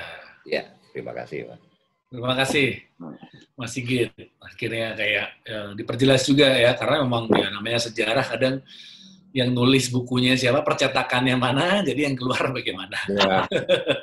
Tergantung dari balai pustaka atau dari mana gitu. Ya, gimana Mas Sigit? Kita beruntung bisa membaca kembali teks tersebut. Teks tersebut tidak akan ada kalau tidak ada Mr. Karundeng sebagai stenograf yang melangkum semua peristiwa tersebut. Setuju. Kalau tidak ada Karundeng, mungkin hari ini kita tetap akan berkelahi satu dengan yang lain, menafsirkan ala-ala Pancasila dan Indonesia merdeka. Dengan segala keterbatasan kita pada waktu itu, ternyata Tuhan masih memberikan jalan di tengah kebuntuan-kebuntuan itu dengan hadirnya teks-teks tersebut yang justru hadir setelah reformasi kita. Jadi hari ini kita tercerahkan karena reformasi. Terlepas dari baik buruknya, lebih kurangnya dari perubahan itu, tapi kita kembali menghimpun semua narasi-narasi tersebut. Pertanyaan-pertanyaan lagi apa yang bisa dipertanyakan kepada saya, yang kebetulan saya menggeluti arsip-arsip untuk Indonesia modern, saya akan coba membantu itu. Jadi perdebatan mengenai Muhammad Yamin sebagai yang memberikan inspirasi kepada Bung Karno, saya jelaskan di sini bahwa Bapak Meikarta Winata orang. Yang debat siapa sih, Gijit? Waduh, banyak sekali ya. Terutama yang memberikan kita sertifikat lulus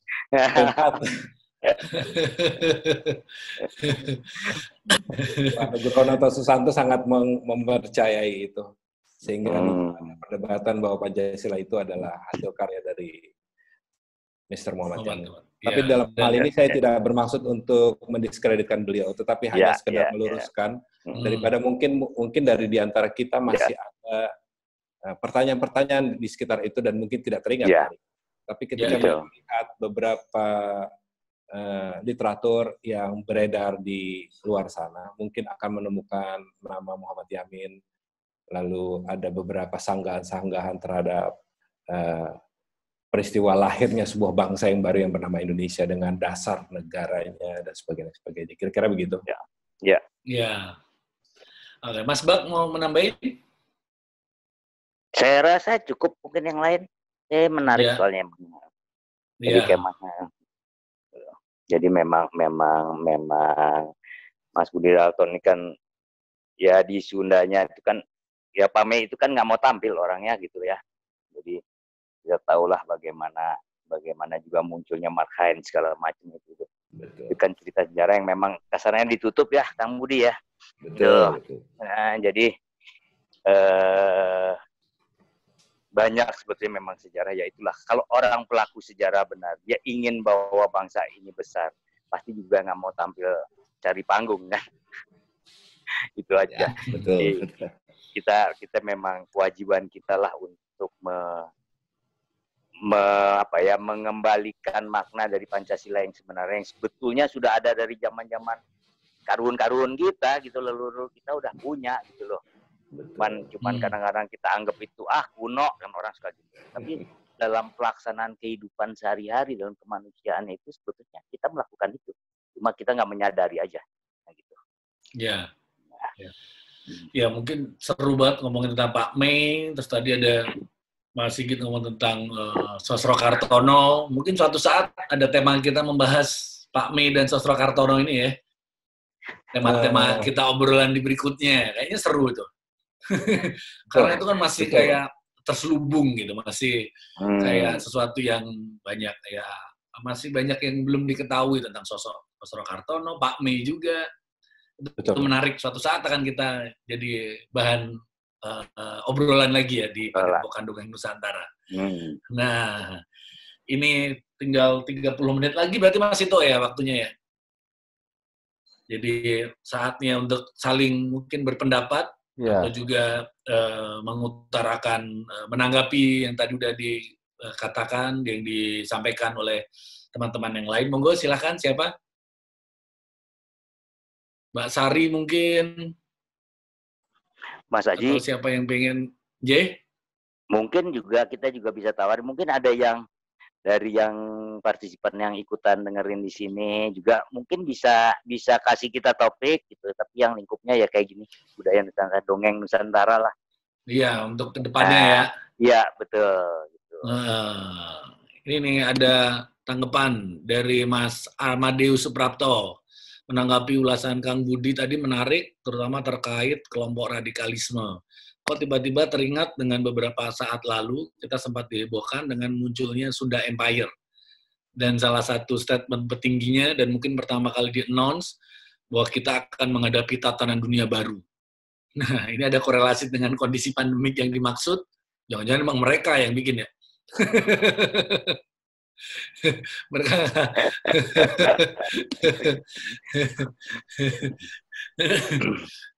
ya, tapi ya menyenangkan ya. Tapi kalau sedikit mundur nih, mungkin intermezzo juga.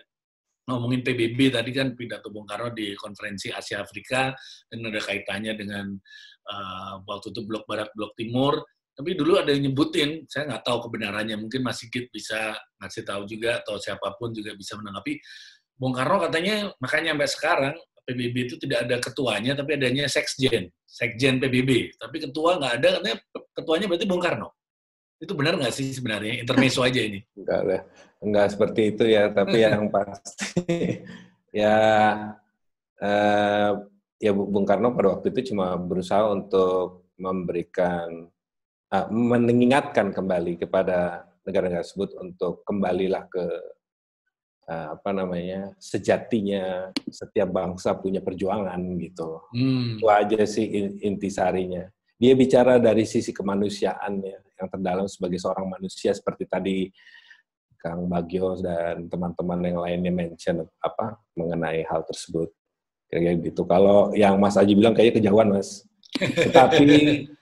Tetapi memang Bung Karno mengingatkan dan memaksakan untuk PBB mereview lagi tentang pandangannya terhadap bangsa Asia Afrika, dengan menyebutkan beberapa nama, kalau boleh saya sebut, Cina dan Kongo, yang pada waktu itu dianggap bangsa kelas budak mungkin ya. Jadi dia bilang, kan Bung Karno bilang, bagaimana PBB sebagai organisasi bangsa-bangsa tidak memasukkan Cina sebagai anggotanya, padahal dia adalah bangsa terbesar dengan populasi manusia yang terbesar di dunia. Dan Kongo dengan segala perjuangannya yang terus berjuang untuk memerdekakan, melepaskan diri dari tirani penjajahan. Itu adalah yang secara spesifik disebutkan Bung Karno, pembelaan dia terhadap bangsa-bangsa Asia Afrika. gitu kira-kira sih. Iya, Peran iya, iya. lebih kepada itu. Jadi sisi yang sangat prinsip mengenai perjuangan manusia-manusia yang terjajah gitu. Ya, ya.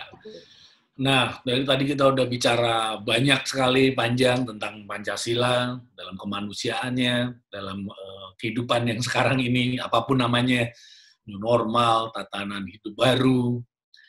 Nah, ini dengan perspektif yang tadi banyak. Nah, sekarang bagaimana sih mungkin teman-teman juga ini untuk semuanya, teman-teman boleh berpendapat, bagaimana kita membaca zaman, membaca situasi, kondisi saat ini.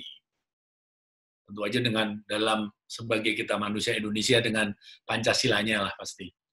Mungkin ada teman-teman yang mau menanggapi, monggo silahkan. Kalau ada mungkin Mas Dondi, Mas Amadeus juga dengan kaos Dead Angel daripada chat mungkin bisa mengutarakan. Monggo Mas Amadeus Suprapto.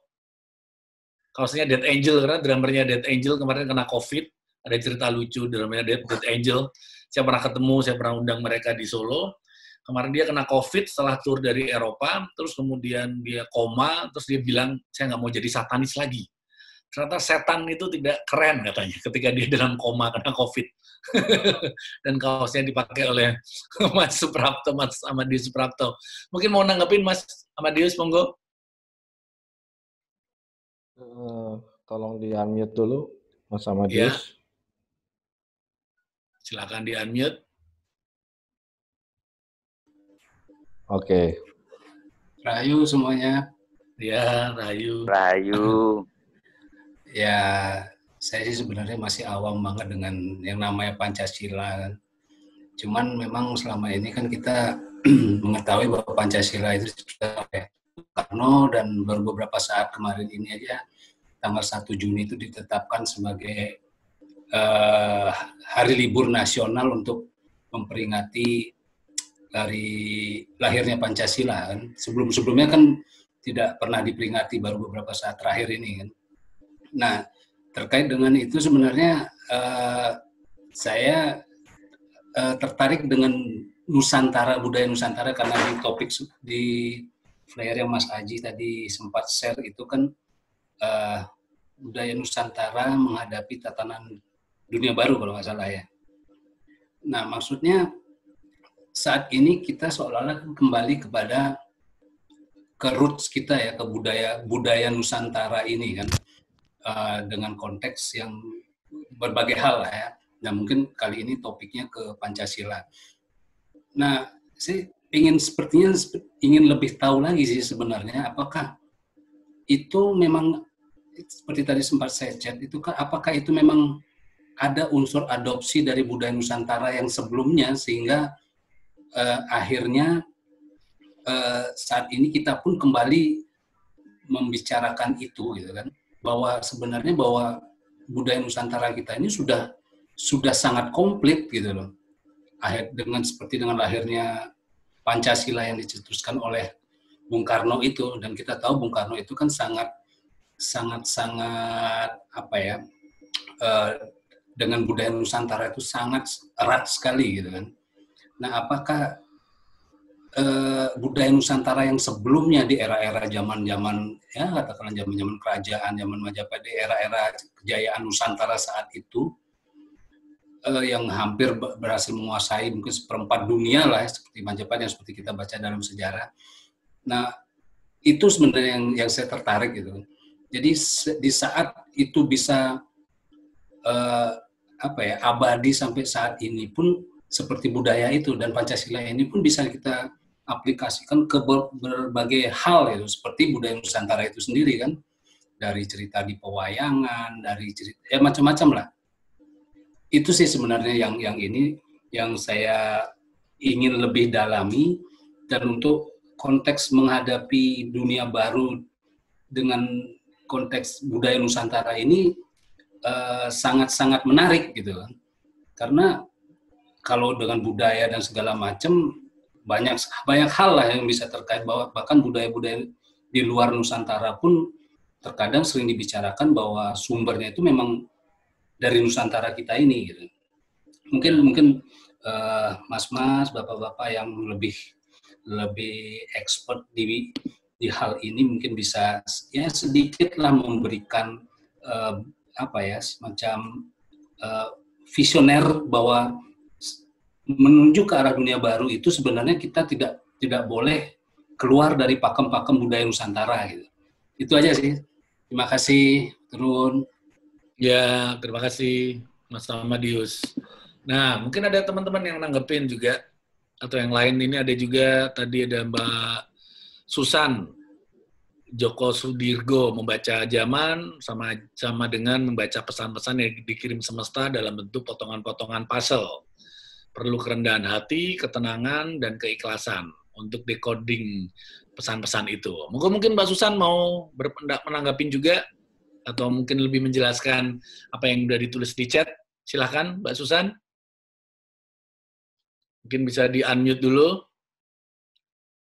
Kalau ingin menambahi, silahkan.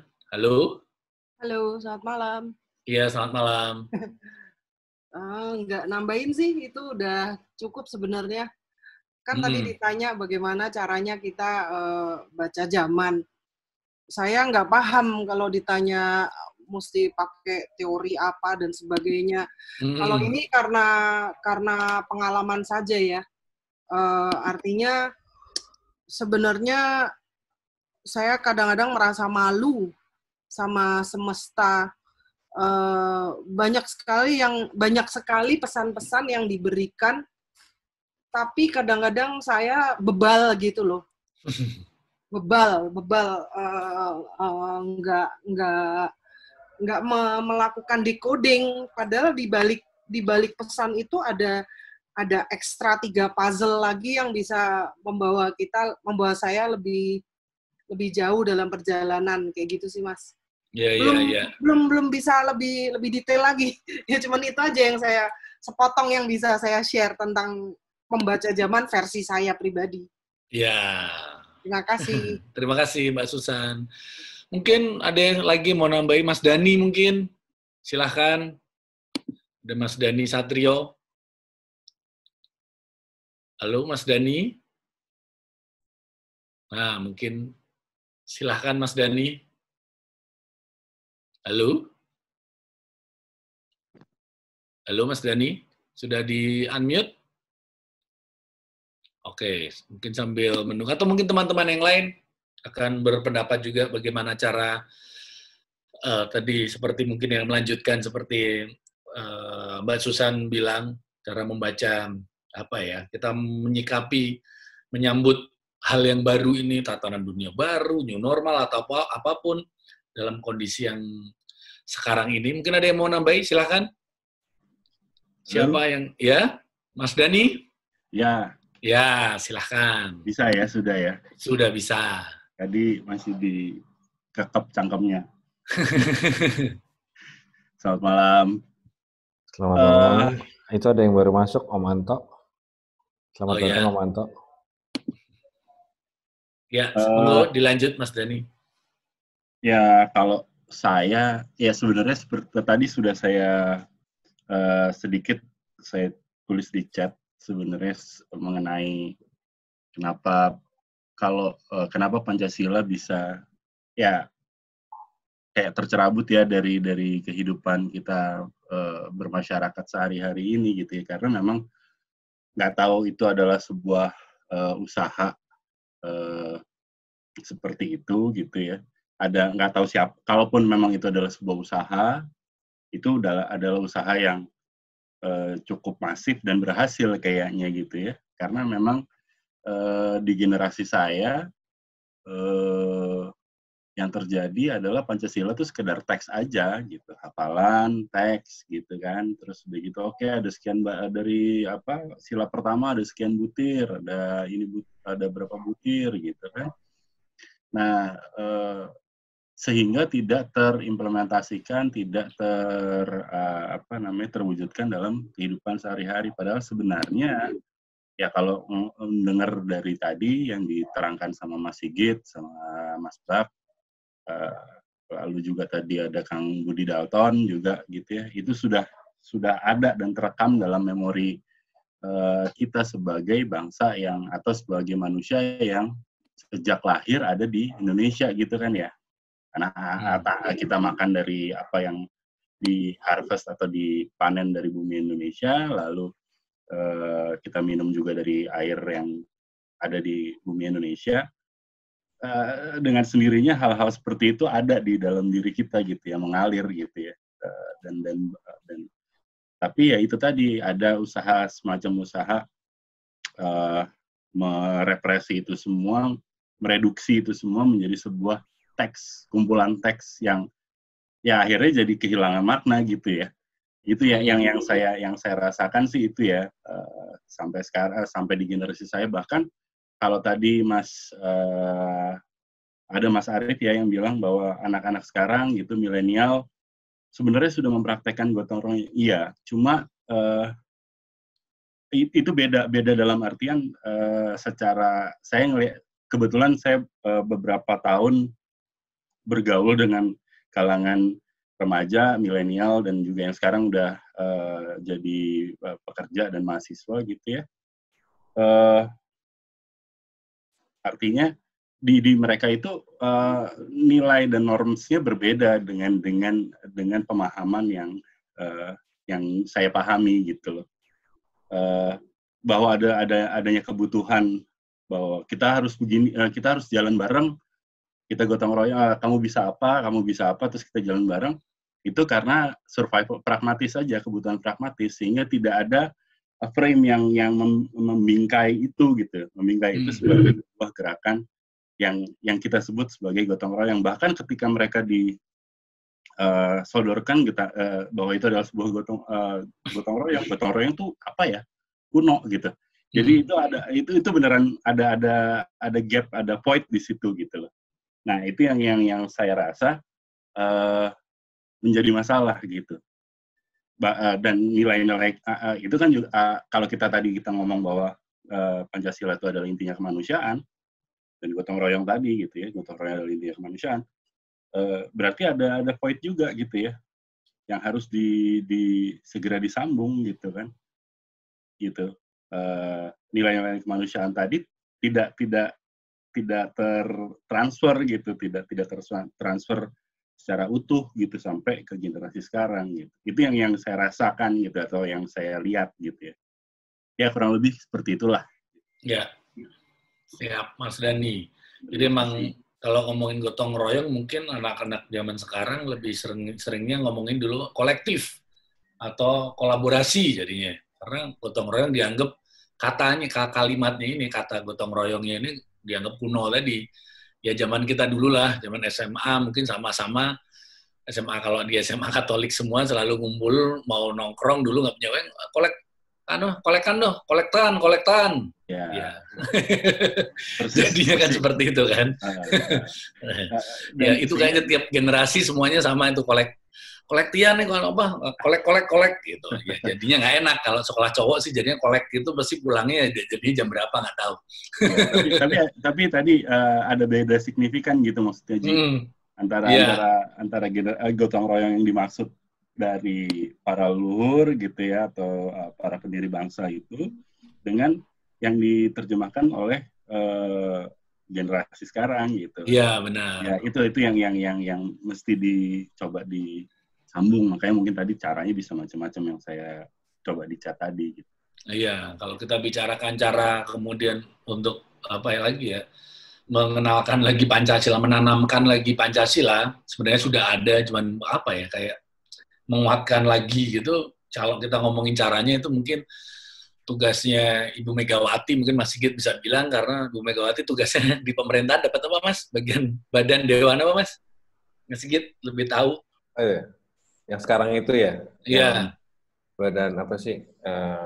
BPIP. BPIP, iya. Itu kepanjangan dari apa ya? Badan Pelaksana Proyek Pancasila. Tetap diproyekin ya.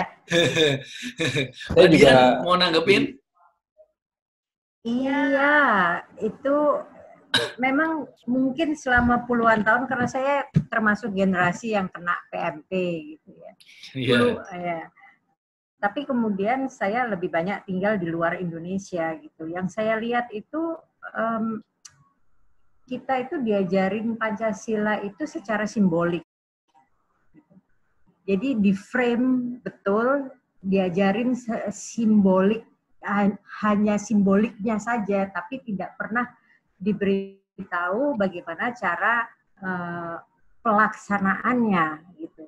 Dan orang membicarakan gotong royong itu juga simbolik. Semuanya itu serba gotong royong. Apa sih gotong royong itu ngapain gitu? Nggak ada yang tahu. Jadi memang berbeda jadinya. Misalnya dengan di Amerika lah ya. Di sana itu mereka kan punya rights ya, right to petition gitu kan, freedom of speech, right to petition, freedom of association, right to keep and bear arms gitu. Dan itu dilakukan dengan benar, dilakukan gitu loh. Jadi bukan suatu simbol, bukan suatu cerita gitu, bukan kisah zaman dulu yang nenek moyang kita orang pelaut gitu kan, kita punya kerajaan namanya Mataram yang segede hahah gitu kan. Bukan itu gitu, tapi ada sesuatu yang dilakukan gitu. Nah, itu yang nggak ada kalau menurut saya di sini. Dan orang Indonesia itu biasanya tepo seluruhnya itu kadang-kadang terlalu besar menurut saya, sehingga ragu-ragu untuk menyatakan pendapat. Apalagi kalau pendapatnya itu bertentangan dengan orang yang lebih tua, orang yang lebih hebat, orang yang atasannya, yang pangkatnya lebih tinggi. Itu tidak dibiasakan di kebudayaan kita untuk bagaimana caranya untuk menyampaikan pendapat dengan baik dan menerima pendapat atau kritikan itu nggak terbiasa di sini. Jadi akibatnya ya begitu aja. Jadi semua orang ngertinya cuma Pancasila ya. Ya apa sih gitu. Nggak ada sesuatu yang bisa kita, what can we do with that gitu, nothing gitu. Sampai sekarang ini jadinya akibatnya menurut saya itu dipergunakan oleh pihak-pihak tertentu untuk memecah belah Indonesia. Itu gampang banget karena manusianya nggak pernah ngomong. Nggak pernah tahu, orang tahunya Pancasilanya itu cuma simbolik doang. Manusianya kalau disuruh ngomong menentang yang di atas kan nggak ada yang berani. Begitu giliran nentang ke atas, dia pikir Indonesia itu adalah United States of America. Waduh, United States of America itu punya suatu sistem yang berbeda. Itu bukan Indonesia gitu kan. Mereka individual rights-nya itu beda sekali gitu dengan Pancasilanya kita gitu. Nah, itu jadinya ya menurut saya nggak tahu saya harus diapain gitu. Iya. Oke, terima kasih Mbak. Ini ada juga beberapa dari Mas Arief. Kalau Pancasila adalah produk dari rasa yang dikemas secara logis terstruktur, maka pemahaman sebagai rasa tidak harus dengan praktek amaliyah. Dan kemudian dari Mas Arief lagi, new normal bisa jet color, jadi ke abnormalan yang selama ini dianggap normal. Kembali kepada blueprint atau operating system kemanusiaan yang sudah terlupakan. Oke, ini kayaknya juga sebentar lagi, 8 menit lagi, juga kita ingatin bahwa kita diskusi ini nanti akan kita upload di YouTube dengan channel Padepokan Dongeng Nusantara, jadi mungkin bisa di-share ke teman-teman yang tidak bisa ikutan ngobrol-ngobrol di diskusi ini, bisa dibagikan linknya. Dan rencana untuk diskusi ini akan kita adakan setiap 2 minggu sekali ya Mas Ito ya? Ngobrol-ngobrolan ini 2 minggu sekali ya? Iya, betul. 2 minggu sekali, Mas. Iya, karena kalau seminggu sekali kayaknya nanti bosan ketemu tiap hari ketemu di Zoom meeting. Kasihan kuotanya. Oke, mungkin ada mau menanggapin lagi dari teman-teman? Boleh dikit. Boleh, monggo Mas Arief. Sorry. Saya melihat banyak sebagai satu produk dari rasa biasanya mempunyai kemampuan beradaptasi dan muncul pada manifestasi melalui berbagai kemasan. Contohnya kurang lebih begini sekarang, tidak asing lagi sekolah bisnis itu mempunyai program sociopreneurship dan itu sangat digandrungi oleh anak-anak milenial. Kemudian di sisi lain ada yang namanya crowdfunding. Bahkan di Amerika sendiri lembaga-lembaga keuangan itu sudah tersalip oleh para inovator dengan adanya crowdfunding. Jadi mereka tidak langsung ke venture kapitalis, tapi mereka ke crowdfunding dulu. Nah, saya rasa ini salah satu kemasan-kemasan yang ya boleh dikatakan modern, teknologis yang bisa kita gunakan untuk memberi narasi, memperkenalkan kembali nilai-nilai gotong royong atau kolaborasi. Istilah sih kita bisa pakai macam-macam. Tinggal bagaimana kita memanfaatkan itu, dan saya rasa ini barangkali tugas teman-teman nih di komunitas ini untuk memberikan sebuah judul yang lebih adaptif ya, dari sesuatu nilai yang memang tidak pernah usang sebenarnya. Yeah. Saya rasa itu Mas. Iya. Karena yang cukup menarik, beberapa waktu lalu ada Mas Yoga yang minggu lalu juga ikutan ngobrol, itu juga ngomong new normal with old wisdom.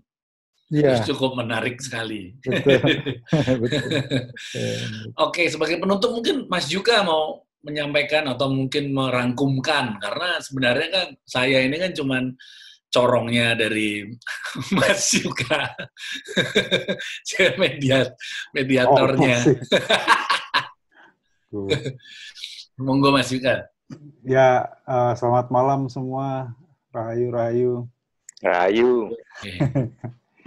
Ya, saya rasa saya senang dengan dinamika obrolan yang berlangsung dari tadi, tidak terasa hampir 2 jam gitu. Ada satu perspektif yang pada akhirnya sama, maksudnya gini, dari berbagai perspektif pada akhirnya kita merujuk ke cara pandang yang hampir sama gitu, suara yang hampir senada, bahwa kata kemanusiaan itu sebetulnya menjadi kata kunci yang sangat penting dalam konstruksi keindonesiaan gitu. Dan apalagi tadi dengan dengan tambahan informasi dari Kang Budi Dalton mengenai ketika beliau bicara etimologi peri misalnya, itu kan jelas banget bahwa rasa sebagai salah satu hal yang paling hakiki dari kemanusiaan itu berperan gitu, dan kemudian diformulasikan secara ideologis gitu kan sebagai instrumen politik gitu oleh Bung Karno. Tapi balik lagi mau gimana kemanusiaan itu jadi penting sekali gitu untuk kalau kita gunakan ketika kita mau merevitalisasi, ketika kita mau rekontekstualisasi Pancasila. Karena ujung-ujungnya yang harus kita lakukan itu kan adalah terus-menerus melakukan praktek konstruksi keindonesiaan yang selalu aktual dengan zamannya. Selama ini kan kita pusing gitu, mau lewat mana pintunya gitu.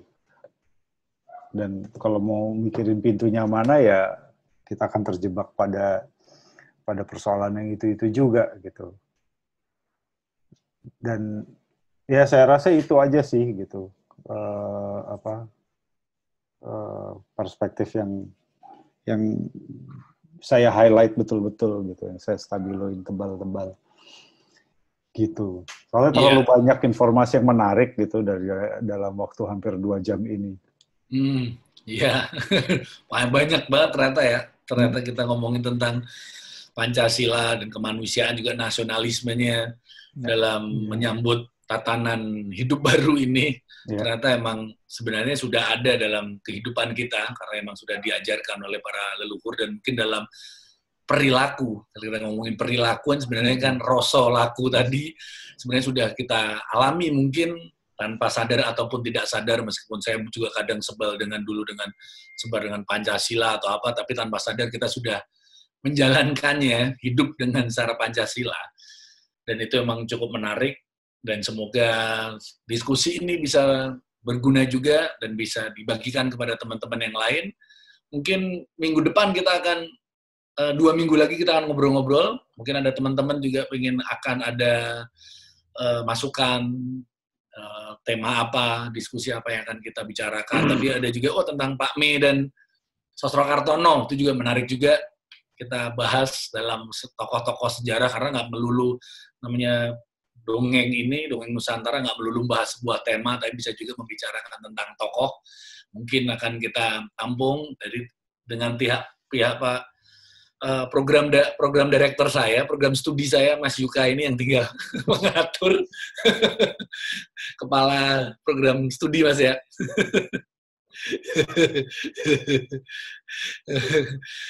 Rektor Padepokan Dongeng.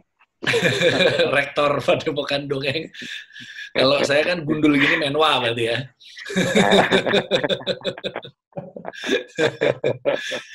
Jadi terima kasih sekali, 2 jam kita ngobrol-ngobrol.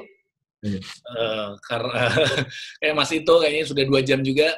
Jadi jangan lupa untuk subscribe juga di channel YouTube Padepokan Dongeng Nusantara, dan di situ bisa di-share ke teman-teman yang lain. Kesimpulan dari diskusi ini ya monggo disimpulkan masing-masing. Semuanya kembali ke rasa masing-masing, karena di sini kita saling berbagi aja, berbagi cerita dan berbagi pendapat. Matur nuwun, terima kasih untuk semuanya. Kita ketemu lagi 2 minggu lagi. Terima kasih. Terima kasih. Mudah-mudahan bisa kumpul lagi di link Zoom yang sama ya Mas Ito ya? Ya, nanti kita usahain supaya ID-nya sama. Ya, nanti bisa ajak teman-teman yang lain juga. Ya, terima kasih semuanya. Selamat malam. Selamat beristirahat. Ayo untuk semuanya. Ayo.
Gesang goyang